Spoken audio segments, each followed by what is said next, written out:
আমার জন্য অপেক্ষা করেছেন, অনেক কষ্ট হয়েছে, আমি এই জন্য দুঃখ প্রকাশ করছি সকলের কাছে।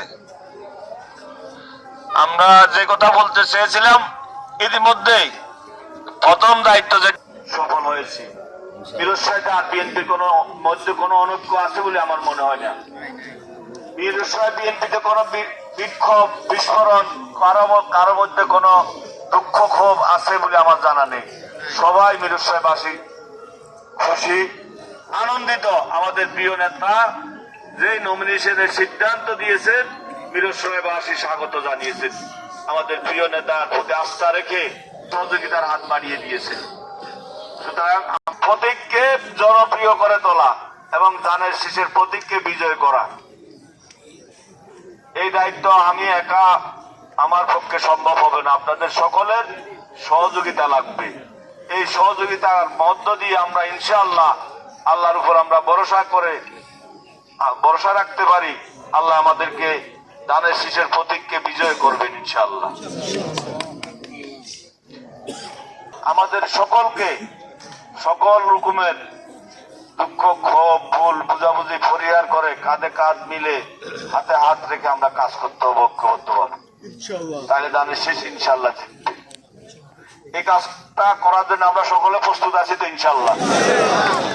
আর আমাদের মধ্যে কোনো ভেদাভেদ আমাদের সকল নেতা কর্মীদেরকে বলবো, কারো সাথে কোনো কথাবার্তার মাধ্যমে আচার আচরণের মাধ্যমে কেউ যেন এই নিজেকে ছোট মনে না করে, এদিকে সবাই খেয়াল রাখবে।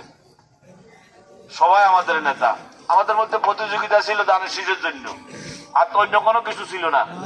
এটা শেষ, আমাদের মধ্যে আর কোন রকম বিভেদ এবং ভুল বুঝাবুঝি নেই। এদিকে আমাদের সকল নেতৃবৃন্দকে খেয়াল রাখতে হবে। আর ধানের শীষকে জয়যুক্ত করার জন্য সকলে যে সহযোগিতা করার কথা বলছি, এই সহযোগিতাটা কিভাবে করবেন? সময় সংক্ষিপ্ত, এই কারণে আমিও বক্তব্যগুলো সংক্ষেপে করে ফেলছি। আপনাদের কাছে আমার অনুরোধ, আমি একজন প্রার্থী হিসাবে প্রথম আমার যে দায়িত্ব প্রত্যেকের কাছে ভোট চাওয়া, আমার প্রিয় নেতা জনাব তারেক রহমানের সালাম পৌঁছে দেওয়া।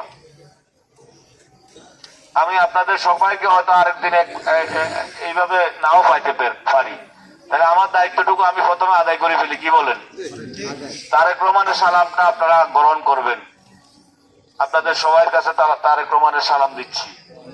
তার সাথে সাথে আপনাদের সবার কাছে ধানের শীষের জন্য আমি ভোট চাইতেছি। আপনারা সবাই ধানের শীষে ভোট দিবেন তো? সবাই দিবেন তো?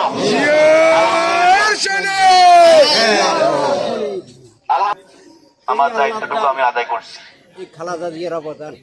আমার দায়িত্বটা আমি আদায় করছি। আপনারা সবার কাছে আমি ভোটটা চেয়ে নিলাম।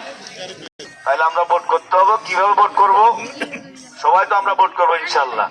ভোটের প্রক্রিয়াটা কি আমি একটু নতুন ভাবে আপনাদেরকে বলতে চাই। ভোটের আমাদের প্রথম প্রক্রিয়া, আমি যেমনি ভাবে আমি জানি আপনারা সবাই ভোট দিবেন, না হলে তো এখানে কেউ আসতেন না। তারপর আমি আপনাদের কাছে ভোট চাইছি না। আপনারাও আপনাদের আজকের এখান থেকে